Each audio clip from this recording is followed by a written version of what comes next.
ये हौजी हौजिकता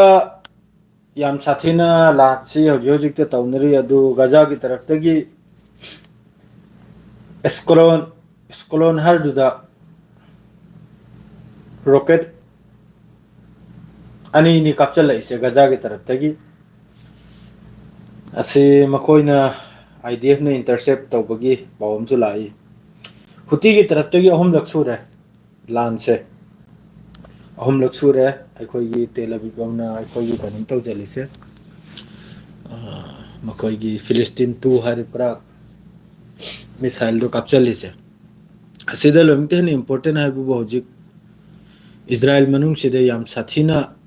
thank you Israel मनुंग सिदे याम साथीना हौजिक प्रोटेस्ट से याम साथीना चाउना हबदु पूरा सिविल वार की मवंगदा इजराइल सि चथि बिया याना लान की मरम द खंग कोंगाइम न सो हाइबी रे अद्रेदी तुर्की दसु याम साथीना हौजिक प्रोटेस्ट चली री तुर्की दसु नुआई रे ताओ याम साथीना तुर्की दसु हौजी एकदम तुर्की की गली इस्तांबुल अद्रेदी असिने चिंगम मफम खुदिंग द हौजी प्रोटेस्ट नि सिने करी मोंग न हाइबुबु हौजिक की महोई की मेयर अमा अदुगु मियोय अमा हौजिक की इर्डगन सिना फाहंदना माद्रेदी महाकी अखोई सर्टिफिकेट दुलोने अखोई कनम तौजंदना करी हाइने अखोई इशू हेंद भाइबदु तारे अदुगु मवंग मयाम तुर्की सिरौजी याम साथीना अद्रेदी सोमनबो अमका सिरियादा हौजिकी जोलानी हाइरिबा सरकार अम लैरिसे जोलानी से असिना तुर्की की मियोय तुर्की की नते सिरिया की मियोय हुम्फुतरा निथोय अदुम हातोकले ईरान दा ताइना दौरिमने अलोइबदे ईरान दा ताइना दौरिमने ईरान दा लाके मादे ईरान दा ngarang du अखोई earthquake abla याय 4.7 की अदुसु कोंगायमा अतै अतै मीडिया ना यामदे लाउरिसि याकोई इंडिया की मीडिया ने अखोई की न्यूक्लियर टेस्ट तौखरा दु टेस्ट तौखरा ने मादु ईरान की तरफ तगी स्टेटमेंट हम भवलाक्तरे ईरान सु रेडी नि पूरा इंशाअल्लाह ईरान सु पूरा रेडी नि लान तौबई दमकता अमेरिका की धमकी सिरि नुमै चुपा ईरान दे लाइमनि माद्रेदी सोमनबु अदुत नत्ते हमास तसु अल कासिम ब्रिगेड तसु गजा तसु इजराइल अमसुंग अमेरिका की धमकी लाई अथुबद सिलेंडर तौ नत्रदी गजा से कदम सेमगनाइना नरक सेमगनाइना दो हमास की तरफ तगी स्टेटमेंट लाई वारी सीजफायर की थोंग हौजिकसु अखोई थिंगद्री हौजिकसु हांगना थमली अदुगा नहाकना लान तौरक तारा याखोइजो अदुगी जवाब पिनेना अदुगी मतुंगदनी हमास की तरफ तगी M90 हाइबर रॉकेट असिने चिंगबा तेल अविव यौना माद्रिद एस्कलोन माद्रिद सोमनबु मोहगी बेन गुरियात हाइना मोहगी कानम एयरपोर्ट अम लै तेल अविव की हेक कानम दुरा अदुरसु हाइपरसोनिक 2 दो अदु इजराइल ना हारी अदु पुन मक्तु मखोनि लोइन इंटरसेप्ट तौ याइना मादु इरा कानम की तरफ ते यमन की तरफ ते हारी मोहगी टारगेट मक्तु दमक अदुगुम मिसाइल अदुगुम कानम दु लोइना ताखरम नाइना लोइना अटैक ओइखरम नाइना अदुगा लोइना ना होजी इजराइल नसु एयर स्ट्राइक से लेप्ते गजा मनुंगदा अदुम एयर स्ट्राइक तौरी इजराइल की तरफ तगी अदरेदी सोमनबु उसामा ताबास हारिबा कानूनसे हमास की चीफ मिलिट्री इंटेलिजेंस की साउथर्न गजा दा मासी आईडीएफ ना अखोई कानून तौखरे क्लेम तौरे अदुगुम मियोइदु हमास की अदुगुम्बा chief of military intelligence department दा अदुगुम मियोइदु नहलगी मखोई बॉम्बिंग एयर स्ट्राइक तुदा सीखिबैवा अदरेदी अमक्का सोमना गजाना रॉकेट अनीनी कापचलक्रिसे मादुगा कानमसिदा अखोई इजराइल मनुंगदा तेल अविवता असी महोई आईडीएफ ना हारी मासी इंटरसेप्ट तौ याइना मादे महोई आयरन ड्रोम ना इंटरसेप्ट तौ लौ थिगबै वानी को अदरेदी हौजिकता तेल अविव मनुंगसिदा अदरेदी एस्कलोन हरब मफम असी मखैसिदा साइलेंस अदुम खोंगना लेरमनी नुंदांगसी ओइबगा अदुम साइलेंस खोंगमनी अदरेदी सोमनबु महोई सिनबिट की चीफ तो असिदा लमगनी इंपोर्टेंट से महोई सिनबिट की चीफ तो नेतन्याहुना वालेकुम अस्सलाम नेतन्याहुना लौथोखिबसे महाकपु महाकपु मफमसिदगी नेतन्याहुना हौजी इजराइल मनुंगदा याम चाउना प्रोटेस्ट तौरिसिनबु हमास का लान हौबसिगी नत्ते सिदा मरमनी खगले मोहगी हौजी की सिनबेट की मोहगी चीफ तुम लौथोकले अदुई मथक्ता नेतन्याहुना हरे मा थाजब लैते हायना थाजब लैत्रे आइगी विश्वासतगी माई हेंदोकले अदुना लौथोइमना अदुम लैखरे माद्रेदी सोमनबु कतरदगी नेतन्याहुना पैसा लौबगी अदुगुमै डॉक्यूमेंट अमा लीक होइबगी अदुगुमै मवोंग दमगा असिगी अनि सिमा लैरे अदरेदी 2 नंबर द सिस्फायर असु फजना चलमरेगा हौजी मी अपुलबद मी यांखयुम फुरम लैरे इजराइल की मी से हमास की मखुत मासिदा अहिंग मी सी लाइव मी सी मी कुलहुम थोरा कुल मरीरे कैनोने असी मखैसी सुखफजना सिस्फायर सी चलमरेगा नेतन्याहु सिगी माई कुर्सी से याम खतरा ना भौजी याम साथीना खतरा ना मागी अदुई मथक्ता मागिदा हौजिक मागी मिनिस्टर माद्रेदी मागी कनोमदो कैबिनेट अदुरगी मी मयामसु इस्तीफा तौद्र मयाम थोखराब असिगु मोय मरम ओरगा माई कुर्सी सी खतरा ओइखिबै तारा इन माना लांसेम का होनाब कनोम सिदा गजा सिदा अदु ओरगसु हौजी याम साथीना हौजी प्रोटेस्ट से इजराइल मनुंगदे याम साथीना प्रोटेस्ट आइबदुबु पूरा अखोइगी मौंगमनी मासिदा लाइब मखोइ वीडियो मखैजे अदरेदी सोमनबु सीरियादा हौजी याम साथीना सीरिया मनुंगदसु हौजी की कनोम सिगी मथक्ता अखोइगी जोलानी सरकार हौजी की जोलानी आइना मोहय अमखक हौजी तुर्की ना सपोर्ट तौरगा दुसु फमहल गरिमनाबा असिने कम तौराइदा ईरान की हौजी की मोहय की लैरिबा ग्रुप मखैसे असिदा सागी खुचु खुलाई सीरिया ओरगा चकिमनाबा हिजबुल्लाह द चटपसु सीरिया ओरगा चटलिमनि खुचु खुलाई से अदुगी लंबीदु पूरा कखराबा अदुना हौजी तुर्की दा अदुना मरम ओरगसु तुर्की सिदी याम साथीने चाउना प्रोटेस्ट अम चली रे भौजी तुर्की सिदा माद्रेदी अतै दनबु सोम मखा ताबदनबु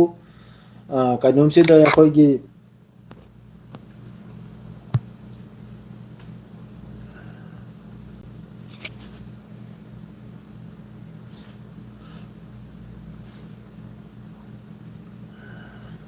कतर की तरफ तक करूंगी अखोइगी ईरान की न्यूक्लियर फैसिलिटी असिगुमदा अटैक तौगनी है अमेरिका अमसुग इजराइल ने सिल्लिसी मासी यामना कनम तौदब कनमनी अखोइ एक्सेप्ट तौर अदु तौरना कतर की तरफ तक सोमदा लागे हुजिक यामना चाउरबा पावम लैरि मरक्सिदा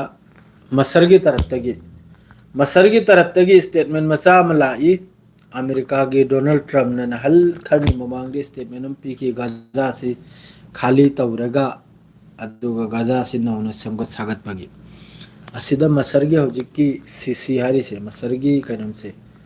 मासिसु इजराइल बो माद्रा अमेरिका की खजितंग सपोर्ट तो यावरे सिदा मोहगी आर्टिकल पक्ताराम थेंगनने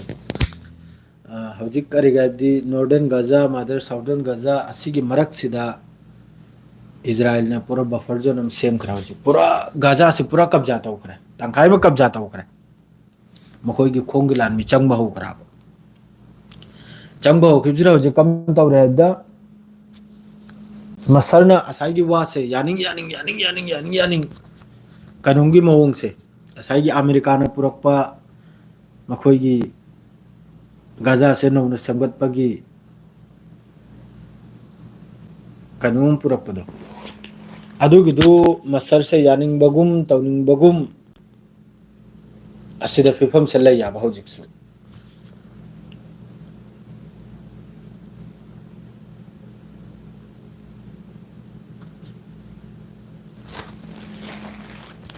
कमेंट अमतंग पाखिगना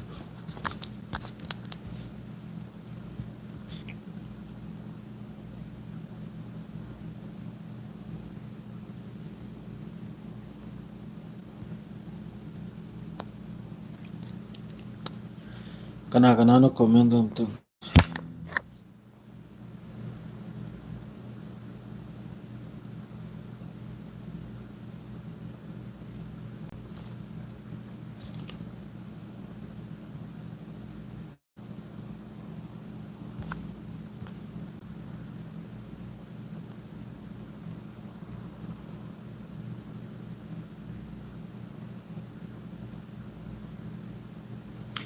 ग्राउंड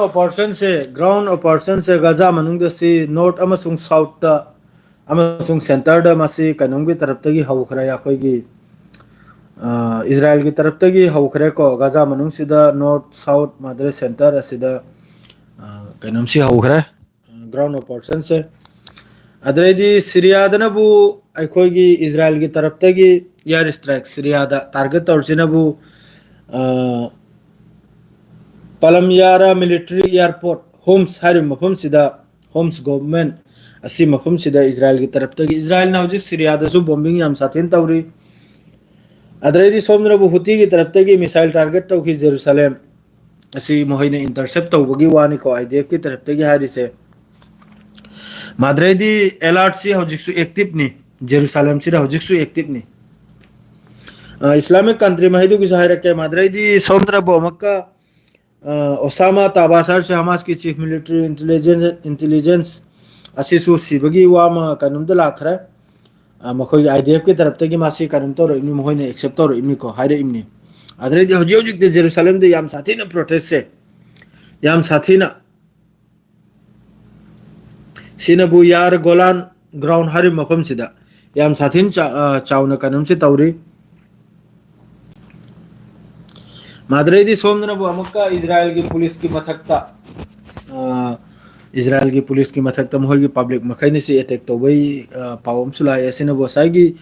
सिनबेट की मोहगी चीफ तो अदुबु सपोर्ट तो बा कांगलू दुना इजराइल की मखोगी पुलिस की मथकते अटैक तो रुमनी यतन यावदे अदुम खोंगन लैरे अदरेदी हजि हमास की तरफ की सिस्टम लाई मखोई सिलेंडर तौरे अदुगा सेसफायर की मरमद वा हाइने निबे लैरदी मखोगी थोंग हौजिक स्वामना थमेना अदु सोमद लागे अतई कंट्री मखै से लैरिबा याखोइने लैरिबा दुबई वगैरह बहरन वगैरह असी मखै सिदि अदुम रमजान महीना सिदा ओरे मखोइ महैसी मरमद वासा हाइनिंगदे मखोइ महैसी के हजि फौबा नहलदि मी फमना गाजा असी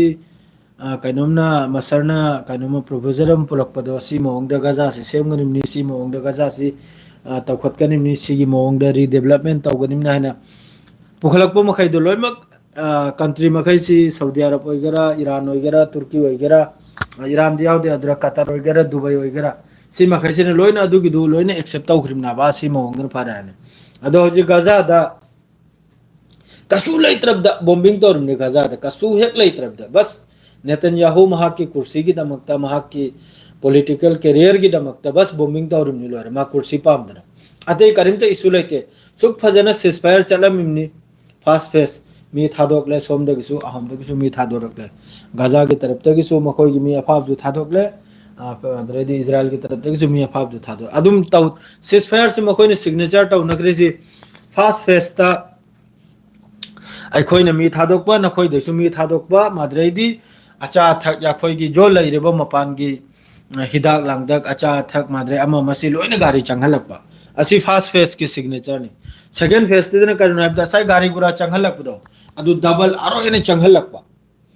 अहमद वारी में ट्राक चाम चंगला अदी मथंगी द ट्राक चनी सेकंड फेस ता अदरेदी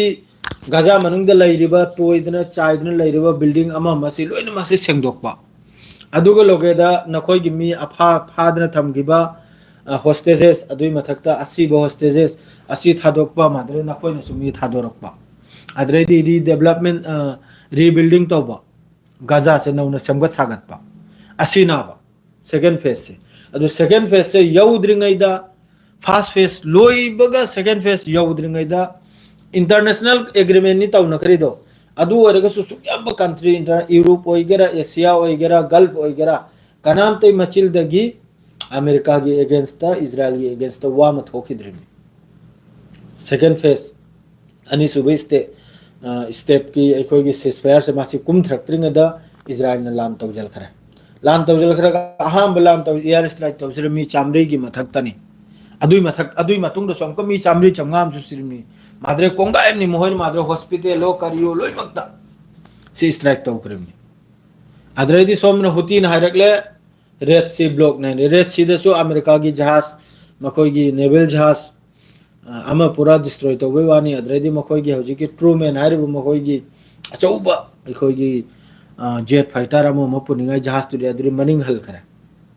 हुती की तरफ तक लांसु हुती ना है सिस्फेयर ओइगेरा ओइरोइरा हो जी लांसु ले ले लो है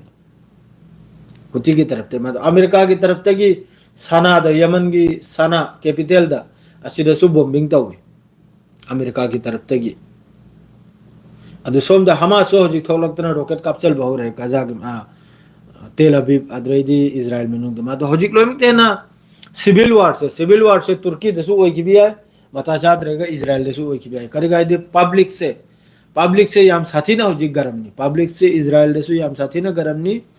तुर्की दसु याम साथी गरमनी पब्लिक से अदु लैरिबे इस्लामिक कंट्री मखैसिरी रमजान महीना ने याम नंगांगिंग दे मोहिसि मरमदा मोहिसिरी लैतबगे चपमाने सेंग नाइबदा मखोइसिरी सुबलै लैतबगे चपमान रमनी सिदा याखोगी लैरिबा अरब ओइगेरा अमो ओइगेरा मसर सिदा लैखरिबा फोर्स याम चाउख्रो फोर्स नाबा सुथिन चाउख्रम ना तुर्की ग्राल से सुथिन चाउख्रो फोर्स नाबा तुर्की दे लैरिसे अखोइन लैरि मफम सिदा सु खजिक की फोर्स लो अखोइन लैरि मफम सिदा खुचु खुलाय हारे पूरा अमेरिका का चकमान है चु यारबनी बस न्यूक्लियर खक लैतबे वानी अखोइन लैरि मफम सिदे थोकलपगा अमेरिका दे मखोइसिना खुलाय से लैरिम नाबा फाइटर दे होगेरा अमदे होगेरा अदुगा फावबो वा मंगांग बंगम खिद्रिम वा मंगांग बंगम खिद्रिम इजराइल के अगेंस्ट इजराइल ना हजिक सीरिया ददी सीरिया हिदी अदुम मखोइ की नाम पिथोकलमसु यारे ने सीरिया हिदी इजराइल दे इथोकलमसु यारे सीरिया इजराइल दे इथोकलम बे यारे होय लौजाव राय करेगा दि सीरिया की कैपिटल दगी 10 किलोमीटर खक्तनि ngaire अदु या फाउनी बफर जोन सेम खरिसे गोलान हाइट हर से यामने इंपोर्टेंट ओइ मफम ने सीरिया की अमेरिका इजराइल ने 2006 त माहि कैप्चर तौखिबने असि लोइमिक देन इंपोर्टेंट ओइ मफम असिदगी अस्ता सीरिया से उफंगिमनी असिदगी अस्ता इजराइल से उफंगिमनी उथों वांखर मफम नाबा गोलान हाइट से अदु गोलान हाइट छि सीरिया से अनौब सरकार लाने गोलान हाइट छि पिरो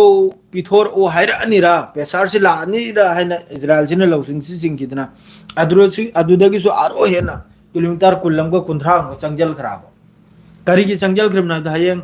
इंटरनेशनल कम्युनिटी लैरि महिसिना पिथोखरो गोलान हाइट सीरिया की ने हाइरक पतारगदी असाई माना हुजी लौजन थम की मफम से सी पिथोकलमेगा मा अलोय बिद बेफुट लाएगा गोलान हाइट मा लेप याइब अदुग मोय फिबम ना मान तवरेसे मादुग मोहई ग्रेटर इजराइल क्राइड अदुग राक तो सेम बगी मासी सेम बताबदा अखोइन लैरिसिसु मखोइन हारिब मोवंग हाइदी अखोइन लैरिसिसु काबकम लौजल खिदोरुम नाबा मसरसु काबकम लौजल खिदोरुमनी सीरियासु काबकम लौजल खिदोरुम अदुगनि मान ग्रेटर अदुई मोवंग दनि फिबम लाइसे अदुई मोवंग दनि अद्रेदी ngarang न बुयामने इंपोर्टेंट होय बाय बुबु मस्जिद अल अक्सा दा ngarang ब्लॉक तौया मी चंगहंदा ngarang इजराइल की तरफ तगी मी चंगहंदा याम साथीना अदुरे इन खोना दन तौया तरा बिगी मतम दुदा अदुम तौदना होजिक माद्रेदी सोमनबु वेस्ट बैंक दसु याम साथीना डिस्ट्रॉय हाबु युंग कोतो कयाम डिस्ट्रॉय तौगरमनी अल जजीरा दाते ते दिला आरोय असिगी पाव मखैसे अदुम अरबिक चैनल अल मयादीन अल जजीरा अदुर अदुम लानिमनी सिगी न्यूज़ मखैसे अतै दिला आरोय अतै मखैदा चंगलेगा अदुर न्यूज़ रिपोर्ट तौरुबगी कनो खेमता लैतरे अदुई मोंगद्र पूरा इजराइल गाजा मनुंग माद्रे फिलिस्तीन मनुंग है पूरा होजिक बफर जोन है बु उनथोकना सेंसिटिव ओइ खराब होजिकता यामना कनु मोइबा असिदे चंगना कनम तौरुबगी रिपोर्ट तौरुबे कनमते कैपेसिटी लैत्रमना अदुनी होजि मादुरा ngaranggi nahalgi attack turasu naha pek onthokna pik khara bai tubu video amko lai al jazeera da adui video du yenglega nakoi mayam kari harune adui video du uraga mong mo la kanida adui video do ithabu di tharakke naha pik pani seng na da naha pik pa do ndok na pik khara naha ni chahi maram ta suba mapa du na pamlega kapliye adre mama dusu leitre mama du na bu kari mong na bu mama dusu ai khoi gi miroli ba adusu macha pik padusu adu nahal gi yar strike tru leirim adu gum video ma haidusu yenglega adu gum video kaina ma haidusu yenglega ya khoi gi leiriba islamic country ma khai china walol khidri se sida ya khoi nam ko kari no hairu dur se na khoi dum haibiro sukchau khraba arab mulk ai khoi gi islam horok pham asigum leirima khai china वा मंगांगद्रगा याखोइना करिनाबो nganguदौरिसे सेंना हाइबदुनि सबर तौ इंशाअल्लाह सोइदमकी Iran की तरफ तक सोइदमकी action उफंगनी Hezbollah की तरफ Hezbollah हौजिक पूरा शांति नहीं लेबनान तो फाउ एयर स्ट्राइक तौरनी हौजिकता लेबनान दे एयर स्ट्राइक तौरने लेबनान की लंबी से तत खराब हौजिक सीरिया से ओरगा लेबनान से खुलाई से चलिमनाबा ईरान की तरफ तगी अदु सीरिया से अनौब सरकार अमा अनौब हुई अमला नि सेंगना हाइबद रमजान से ओरे चिनजु कामनिंगदे हुई अमला नि उपाय लेते माना लंबी दो थतलाबा अदरा हौजी इजराइल ना सीरिया की खुचु खुलाई मचा मचा मचा हानदी अचौ मकैदु पोर्ट लांगदे लोइना तुमथौगरा नेवल टुबेल लोइना लोइगरा इजराइल की एयर स्ट्राइक ता हौजिक नबु खुचु खुलाई अमा से असि लोइना तु तेमिमनाबा करादि खंगया मतमदु सीरिया सिगु सोइदमकी लांचे थोगलो कनाइबसे अदो खक्तने इचनाव संगाइसु एयरपोर्ट चकनमनि एयरपोर्ट सिगि ड्यूटी से हौखरा तो मयाम दुआ तौ बसरा करमत लेते रोजा फजन हेनसी अदो खक्तने दुआ तौसी सिरे लोइजरगे सलाम अलैकुम।